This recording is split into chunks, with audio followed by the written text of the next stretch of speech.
اور ان کے گمراہ کرنے کا ایک انداز یہ ہے کہ وہ نوجوان کو ان مسائل میں الجھاتے ہیں جن کا تعلق بعض اعتقادات سے ہوتا ہے اور جن کی کیفیات کا جاننا ضروری نہیں، اور نوجوان نسل کو ان کے متعلق زیادہ معلومات نہیں ہوتی، لہٰذا اس طرح سے وہ انہیں اپنے دام میں پھنسا لیتے ہیں۔ مثلاً وہ ان سے صراط کی کیفیت اور قبر میں سوال و جواب کی تفصیل اور روز محشر جزا و سزا کس طرح سے ملے گی، الغرض اس قسم کے مسائل میں انہیں الجھا کر ان کے اذہان کو زہریلا بناتے رہتے ہیں۔ اسی طرح میں نے یہ ضرورت محسوس کی کہ باپ کے خاتمے پر حضرت عبدالعظیم حسنی کی روایت پیش کی جائے تاکہ ہماری نوجوان نسل کو معلوم ہو کہ ہمارے اعتقادات کیسے ہونے چاہیے۔ ہیڈنگ: حضرت عبدالعظیم حسنی اپنا عقیدہ سناتے ہیں۔ شیخ صدوق علیہ الرحمہ نے مستقل اسناد سے روایت کی ہے کہ شہزادہ عبدالعظیم حسنی کہتے ہیں کہ میں امام دہم جناب علی نقی علیہ الصلوۃ والسلام کی خدمت میں حاضر ہوا۔ امام عالی مقام نے مجھے خوش آمدید کہا اور فرمایا کہ ابو القاسم خوش آمدید، بے شک تم ہمارے دوست ہو۔ میں نے عرض کی فرزند رسول، میں چاہتا ہوں کہ میں اپنا دین آپ کے سامنے پیش کروں، اگر وہ درست ہے تو میں اس پر تعدم مرگ ثابت قدم رہنا چاہتا ہوں۔ امام علی نقی علیہ السلام نے فرمایا کہ تم اپنا اعتقاد بیان کرو۔ میں نے کہا کہ میرا اعتقاد یہ ہے کہ اللہ تعالیٰ ایک ہے، اس کی کوئی مثل و نظیر نہیں ہے۔ میں ذات باری تعالیٰ کو حد ابطال و تشبیہ سے منزہ مانتا ہوں، اور میں یہ اعتقاد رکھتا ہوں کہ ذات باری تعالیٰ نہ تو جسم ہے اور نہ صورت، نہ عرض ہے اور نہ جوہر، بلکہ وہ تمام اجسام کو خلعت وجود دینے والا ہے اور تمام صورتوں کا بنانے والا ہے، اعراض و جواہر کا خالق ہے اور ہر چیز کو پالنے والا اور تمام اشیاء کا مالک اور موجد ہے۔ اور میں یہ اعتقاد رکھتا ہوں کہ حضرت محمد مصطفیٰ صلی اللہ علیہ وآلہ وسلم اللہ کے عبد اور اس کے رسول ہیں، اور آپ خاتم الانبیاء ہیں۔ آپ کے بعد قیامت تک کوئی نبی مبعوث نہ ہوگا، اور آپ کی شریعت پر تمام ادیان و شرائع کا خاتمہ ہو چکا ہے، اور قیامت تک کوئی نئی شریعت نہیں آئے گی۔ اور جناب رسول خدا صلی اللہ علیہ وآلہ وسلم کے بعد ان کا جانشین اور ولی الامر اور امت کا امام امیر المومنین علی ابن ابی طالب علیہ الصلوۃ والسلام ہے۔ ان کے بعد حسن علیہ السلام امام ہیں، پھر امام حسین علیہ السلام ہیں، اور ان کے بعد علی ابن الحسین زین العابدین علیہ السلام ہیں، اور پھر امام محمد باقر علیہ السلام، پھر امام جعفر صادق علیہ السلام، پھر امام علی ابن موسیٰ الرضا علیہ السلام، اس کے بعد حضرت محمد ابن علی جواد الائمہ، اور پھر آپ علیہ السلام میرے امام ہیں۔ یہ سن کر امام علی نقی علیہ السلام نے فرمایا، میرے بعد میرا بیٹا حسن ابن علی امام ہوگا۔ پھر فرمایا، میرے بیٹے کے بعد ان کے جانشین کے زمانے میں لوگوں کا کیا حال ہوگا؟ میں نے عرض کی، فرزند رسول وہ کس لیے؟ امام علی نقی علیہ السلام نے فرمایا، اس لیے کہ وہ نگاہوں سے اوجھل ہوگا اور ان کے ظاہر ہونے تک ان کا نام لینا حرام ہے۔ وہ دنیا کو عدل و انصاف سے آ کر پر کرے گا جیسا کہ وہ ظلم وجود سے پر ہوگی۔ میں نے کہا کہ میں ان کی امامت کا بھی اقرار کرتا ہوں، اور میرا یہ اعتقاد ہے کہ آپ کا دوست خدا کا دوست ہے، اور آپ کا دشمن خدا کا دشمن ہے، اور آپ کی اتباع اللہ کی اتباع ہے، اور آپ کا مخالف خدا کا مخالف ہے۔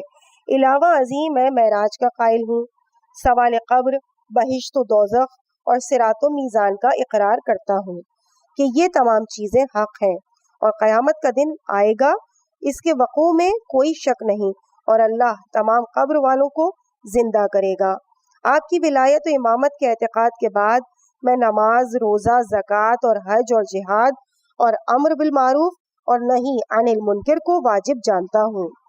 یہ سن کر امام علی النقی علیہ الصلوۃ والسلام نے فرمایا، ابو القاسم، خدا کی قسم یہی اللہ کا وہ دین ہے جسے اس نے اپنے بندوں کے لیے پسند کیا، تم اسی پر ثابت قدم رہو، اللہ تعالیٰ تمہیں دنیا اور آخرت میں اس پر ثابت قدم رکھے۔ اگلی ہیڈنگ ہے اس استدلال پر توجہ فرمائیں۔ امام جعفر صادق علیہ السلام کے زمانے میں ایک شخص ابو شاکر دیسانی تھا جو کہ خدا اور معاد کا منکر تھا۔ ایک دن وہ امام صادق علیہ السلام کی خدمت میں آیا اور کہا، جعفر ابن محمد، مجھے اپنے پروردگار کی طرف واضح دلیل و برہان سے رہنمائی فرمائیں۔ یہ سوال کر کے امام عالی مقام کی مجلس میں یہ شخص بیٹھا ہی تھا کہ اتنے میں گھر سے ایک بچہ برآمد ہوا۔ اس کے ہاتھ میں مرغی کا ایک انڈا تھا۔ امام علیہ السلام نے بچے سے وہ انڈا لیا اور دیسانی کو دکھایا اور فرمایا کہ اس مرغی کے انڈے کو غور سے دیکھو، یہ ایک مضبوط قلعے کی طرح سے محکم ہے اور اس کے تمام اطراف اچھی طرح سے بند ہیں اور اس کے اطراف کو ضخیم پوست سے مستحکم کر دیا گیا ہے۔ باہر سے کوئی چیز اس میں داخل نہیں ہو سکتی اور اس کے سخت چھلکے کے نیچے ایک باریک چھلکا بنا دیا گیا ہے اور اس میں انڈے کی مائع سفیدی ہے اور اس سفیدی کے عین درمیان میں زردی ہے۔ سفیدی اور زردی کے درمیان کوئی رکاوٹ اور کوئی حد فاصل نہیں ہے۔ اس کے باوجود زردی سفیدی میں نہیں ملتی اور سفیدی زردی میں داخل نہیں ہوتی۔ تو کیا تم بتا سکتے ہو کہ وہ کون سی ذات ہے کہ جس نے ان دو رنگوں کو ملنے سے علیحدہ رکھا؟ انڈے کے اندر بچے کی شکل و صورت بنتی رہی جس کے متعلق تمہیں کوئی علم نہیں ہے کہ انڈے سے برآمد ہونے والا بچہ نر ہوگا یا مادہ۔ اپنے وقت کے مطابق وہی انڈا شگافتہ ہوا اور اس سے رنگ و صورت سے مزین بچہ برآمد ہوا۔ دیسانی، تمہارا کیا خیال ہے؟ یہ سب کچھ کسی مدبر اور حکیم کی کاریگری ہے یا صرف اتفاق سے ہی ایسا ہو رہا ہے؟ ابو شاکر نے کچھ دیر کے لیے سر جھکا لیا اور غور و فکر کرتا رہا اور اس کے بعد اس نے سر بلند کیا اور کہا، اشہد اللہ الہ الا اللہ وحدہ لا شریک لہ، میں گواہی دیتا ہوں کہ اللہ کے سوا کوئی عبادت کے لائق نہیں ہے اور وہ وحدہ لا شریک ہے، اور میں گواہی دیتا ہوں کہ محمد صلی اللہ علیہ وآلہ وسلم اللہ کے بندے اور رسول ہیں، اور میں گواہی دیتا ہوں کہ آپ امام ہیں اور خلق خدا پر حجت ہیں، اور میں اپنے سابقہ نظریات سے توبہ کرتا ہوں۔ اس کا ریفرنس ہے احتجاج تبرسی صفحہ نمبر 171۔ عزیز سامعین، یہاں پہ واقعات کا جو کہ باب نمبر 1 کے ہیں ان کا اختتام ہو گیا اور آخر میں ہیڈنگ ہے چند روایات۔ دعلب یمانی نے امیر المومنین علیہ السلام سے پوچھا، آپ نے اپنے رب کو کیسے پہچانا؟ آپ نے فرمایا، ارادوں کے ٹوٹنے اور ہمتوں کے ختم ہونے سے میں نے اپنے رب کو پہچانا، کیونکہ میں نے کسی چیز کے لیے کوشش کی تو میرے اور میری کوشش کے درمیان کوئی چیز حائل ہو گئی، اور میں نے کسی امر کے لیے عزم مصمم کیا لیکن قضا میرے عزم اور ارادے میں حائل ہو گئی۔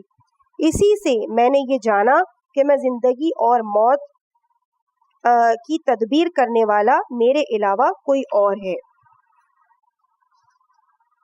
ایک شخص نے امام جعفر صادق علیہ السلام سے پوچھا، آپ کس چیز کی عبادت کرتے ہیں؟ آپ علیہ السلام نے فرمایا، اللہ کی۔ اس شخص نے پوچھا، تو کیا آپ نے اسے دیکھا ہے؟ آپ نے فرمایا، آنکھیں مشاہدے کے ذریعے سے اسے نہیں دیکھ پاتی، دل حقیقت ایمان کی وجہ سے اسے دیکھتے ہیں۔ موجودات سے قیاس کر کے اس کو پہچانا نہیں جا سکتا اور نہ ہی لوگوں سے اس کی تشبیہ دی جا سکتی ہے۔ آثار و علامات سے اس کی طرف رہنمائی ہوتی ہے۔ وہ اپنا فیصلہ میں کسی طرح کے ظلم و ستم کو روا نہیں رکھتا۔ وہی میرا پروردگار ہے، اس کے علاوہ کوئی عبادت کے لائق نہیں، اس پر میرا بھروسہ ہے اور اسی کی جانب میں توجہ کرتا ہوں۔ اثبات الہدا صفحہ نمبر 112، محمد ابن حسن حر عاملی۔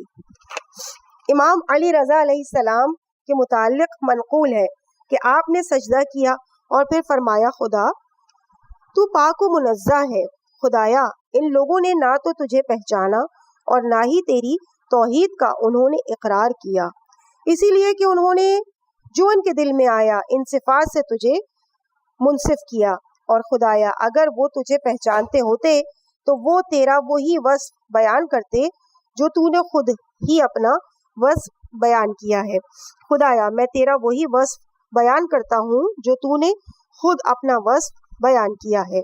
پھر فرمایا اے محمد، راوی حدیث کا نام یعنی یہ جو ہے نام راوی حدیث کا ہے کہ جس وصف کے قرآن و سنت گواہی دیں ہم اس کے قائل ہیں۔